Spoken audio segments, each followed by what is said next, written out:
François Mitterrand et Mikhaïl Gorbatchev se connaissent bien. Leur première rencontre date du 13 mars 1985, lors des obsèques de Konstantin Tchernenko. Mikhaïl Gorbatchev n'était alors au pouvoir que depuis 2 jours. Ils se reverront 6 mois plus tard, en octobre 1985. C'est la première visite du numéro 1 soviétique en France. Visite qui avait marqué, puisque c'est à cette occasion que Mikhaïl Gorbatchev avait proposé pour la première fois d'engager un processus de réduction des armements nucléaires.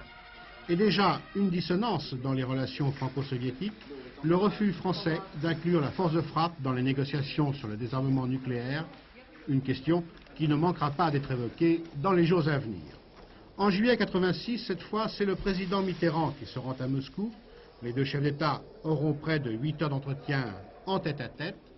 On souligne alors la faiblesse des relations économiques entre les 2 pays et la constance d'un déficit français d'environ 5 milliards de francs, un problème toujours à l'ordre du jour.